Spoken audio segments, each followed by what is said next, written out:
Hi, friend. Welcome to the second half of Exodus chapter 32. This is ugly, isn't it? The whole idea of this third book, these last chapters of Exodus, are to point us to worship. The Lord is teaching Moses, he's teaching the people of Israel what it looks like to worship the one true God. He has rescued them out of this house of slavery, out of this culture that worships literally hundreds, thousands of various gods and idols. What does it look like to worship Yahweh, the one who has rescued them?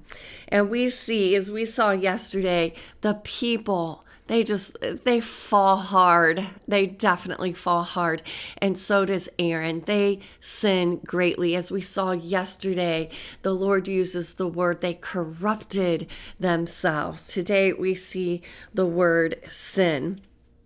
So yesterday we ended the passage seeing Moses, wow, he is growing into an incredible leader and an incredible spiritual leader. And we saw him intercede on behalf of the people of Israel with the Lord. The Lord is angry. He is ready to smite the people. And he invites, so to speak, Moses to intercede on behalf of the people.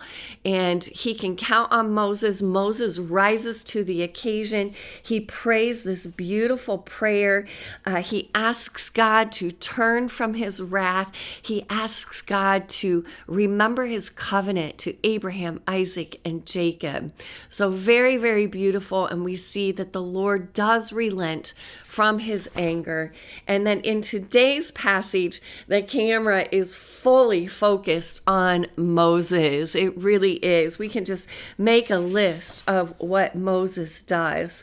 But we see the camera right from the get-go zero in on Moses and Joshua coming down the mountain with what? With these tablets, the tablets that the Lord has made. And so these first couple of verses really just point out how special these tablets are, how valuable they are. This is verse 15. Then Moses turned and went down from the mountain with the two tablets of the testimony in his hand. Tablets that were written on both sides, on the front and on the back. They were written. The tablets were the work of God, and the writing was the writing of God engraved on the tablets. These are one of a kind. These are so valuable. What is written on it is this testimony. It's the covenant agreement. It's the laws that go along with this covenant agreement that the Lord and the people of Israel have made. And it says it's on the front and back of the tablets. And we don't know for certain, but if we put on our ancient Near East glasses and go back in time, we would see this is the way that people made an agreement with one another. There were two copies of the law, two copies of the agreement. So most likely that's what we have here. We have two copies of God's 10 words, front and back. These are probably identical tablets. All right, but the camera, I can just picture the camera zooming in on Moses, taking a quick look at Joshua, but then zeroing in on what is in Moses' hands. So what does Moses do? He comes down the mountain. And then what happens when he sees, it says, verse 19, and as soon as he came near the camp and saw the calf and saw the dancing, Moses' anger burned hot, and he threw the tablets out of his hands and broke them at the foot of the mountain. So Moses comes down, he sees this idol, he sees the revelry around this idol taking place, or this golden calf, and he is burning hot with anger. He is hot, and he throws the tablets out of his hands. Now, friends, part of me, I feel like I have always thought that Moses just responds out of anger and just chucks these tablets down the mountain. As I've gone through, as I've walked step by step through this study, we've been journeying with Moses, so to speak, in this book. I have a little bit of a different take today. I ask the question, why? Why does Moses break these tablets? Is he responding recklessly? Because these are very, very valuable. These are one-of-a-kind tablets written by the very hand, by the very finger of God. So is Moses responding recklessly in his anger?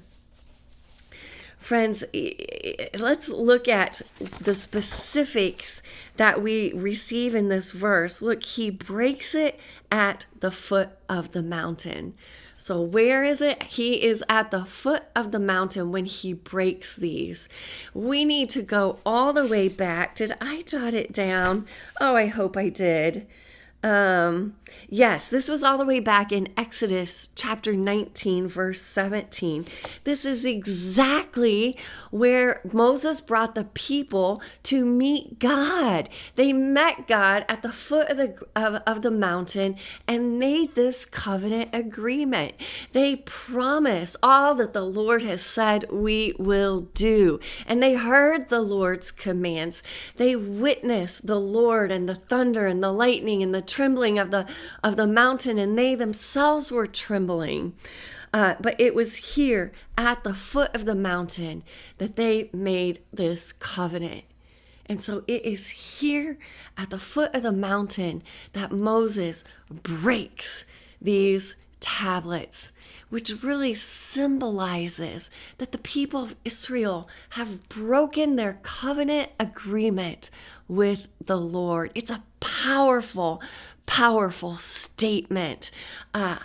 It's a visual of just the brokenness of this situation. So I read a little bit more into Moses breaking these tablets today.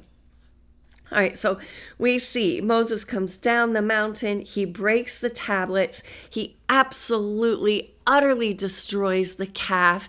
He grinds it to dust. He pours that in the drinking water such that the people will drink it. Not quite sure what that means, but just noting that this is what he did. And then in the second paragraph of today's passage, we see Moses confronting Aaron. How is it that he says, "What did this people do to you that you have brought such a great sin upon them? You, Aaron, look what you have brought upon the people." And Aaron really just makes some lame excuses here, doesn't he? In fact, I think we see Aaron outright lying to Moses. Look at verse 24. Aaron says this, "So I said to them, let any who have gold take it off. So they gave it to me. I threw it into the fire, and out came this calf." When in actuality, Aaron used an engraving tool. We read that already. This didn't just pop out of the fire. So we see Aaron just flat out lying. And I think we need to maybe just hold on to that. Like, he's going to be the head priest. Aaron's going to be the high priest. That's the question going on in my mind. So we'll tuck that in there. Okay, so what takes place next in the third paragraph starts out saying this, "And when Moses saw that the people had broken loose, for Aaron had let them break loose to the derision of their enemies." Okay, so when he saw that the people had broken loose, then Moses stood in the gate of the camp and said, "Who is on the Lord's side? Come with me." And we see Moses executing judgment on the people. So I think we need to pause here and just make sure we understand why. I asked that question, why? But what does it mean that the people broke loose? The definition is pretty much what we would think it would mean to be turned loose or free from constraint. So how have the people been constrained? Well, they've made this covenant agreement with the Lord. They've agreed to serve Yahweh and serve him alone. And Aaron has allowed them to break free from that. Some have gone, they've worshiped this golden calf, but most likely they are they're worshiping the golden calf. And I just wonder if part of the gold they didn't receive, part of the silver they didn't receive, part of some of the precious things they didn't receive from the people of Israel were in the forms of idols, such that they've just broken loose and they are worshiping idols. And what leads me to that were some of the cross references that we see in this third paragraph.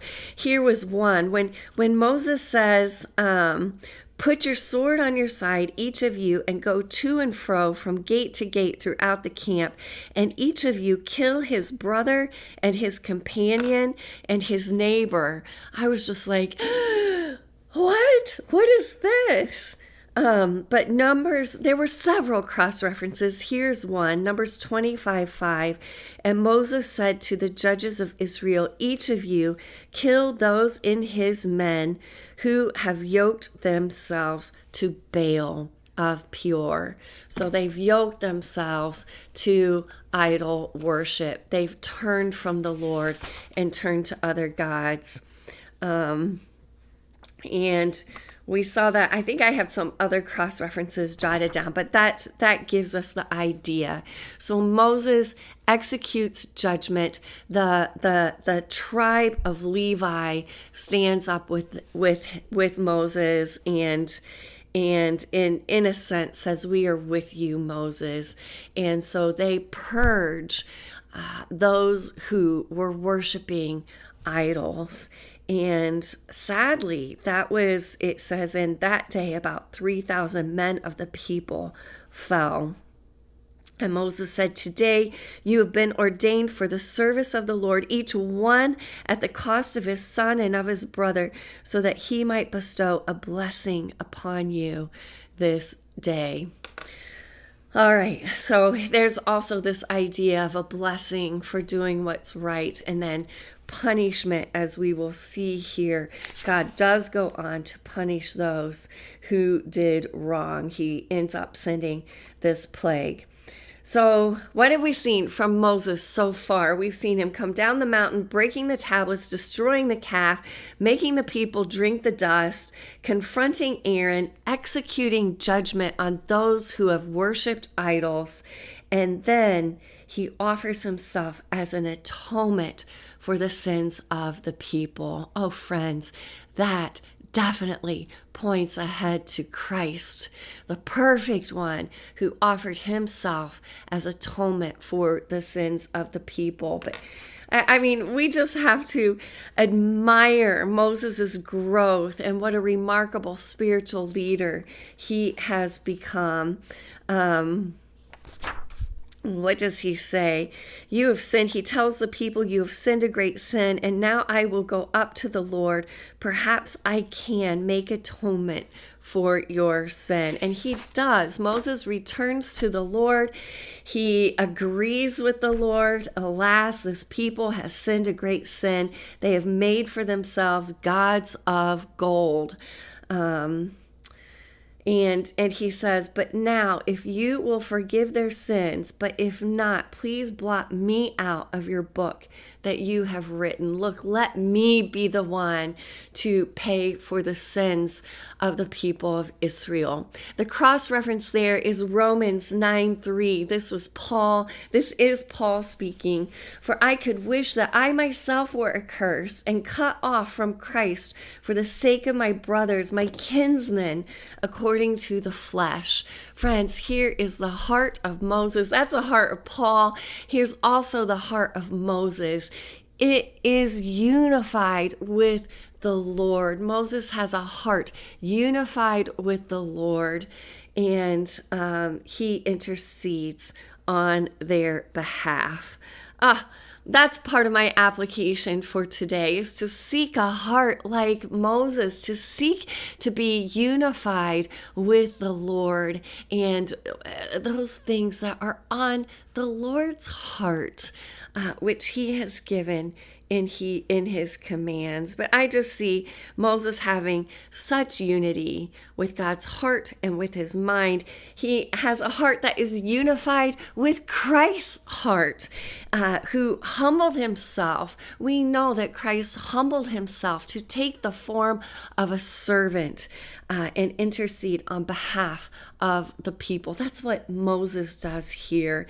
He humbles himself to become a servant for the people of Israel. And God says, look, he says to Moses, whoever has sinned against me, I will blot out of my book. But now go, lead the people to the place about which I have spoken to you. Behold, my angel shall go before you.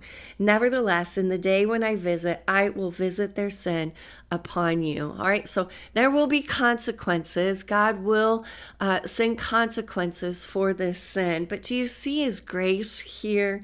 He says to Moses, lead the people to the place about which I have spoken to you. Behold, my angel will go before you. Look, Moses, I am with you. Go and do what I have called you to do. Such grace, such affirmation to Moses to continue to lead this people and do what is right. There's a lot to take in from today's lesson. Friends, I think there's a reminder for us to do a heart check. Is God at the center of our hearts? Is he our one and only? Is he sitting on the throne of our hearts and our minds today? Let's do a heart check with the Lord.